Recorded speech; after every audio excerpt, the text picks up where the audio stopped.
అన్నపేటనేడు పిన్నమ్మకి పొడిసేరు మండలాన్ని బయలుదేరాడంట. ఇక్కడ లక్షల కోట్లు విలువ చేసే స్టీల్ ఫ్యాక్టరీని పెట్టుకుని దీనికి కేవలం ఒక 20,000 కోట్ల రూపాయలు రుణమాఫీ చేయడానికి ఇష్టపడినటువంటి కేంద్ర ప్రభుత్వం రాష్ట్ర ప్రభుత్వాలు కలిసి పక్కనే ప్రైవేట్ ఫ్యాక్టరీ పెడతామంటున్నారు. వీళ్ళ పద్ధతి ఏ విధంగా ఉందో ఒకసారి అర్థం చేసుకోండి. ప్రైవేట్ పారిశ్రామికవేత్తలకి మోడీ ప్రభుత్వం వచ్చిన తర్వాత సుమారు 15 లక్షల కోట్ల రూపాయలు రుణమాఫీ చేశారు. ప్రైవేటు వాళ్ళకి 15 లక్షల కోట్ల రూపాయలు రుణమాఫీ చేసిన ఈ మోడీ ప్రభుత్వం సొంత ప్రభుత్వంలో నడుస్తున్నటువంటి ఈ విశాఖ స్టీల్ ప్లాంట్ కి 20,000 కోట్లు రుణమాఫీ చేయడం ఏమాత్రం కష్టమనే విషయం ఒకసారి మనం ఆలోచించాలి. ఇట్లాంటి పార్టీలకి మనం ఓటు వేసినంత కాలం ప్రభుత్వ కంపెనీలన్నీ కూడా ప్రైవేట్ పరం అయిపోతాయి.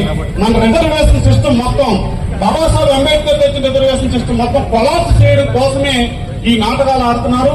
ఈ పార్టీని మనం ఓట్ల ద్వారా దూరం పెట్టి బహుజన్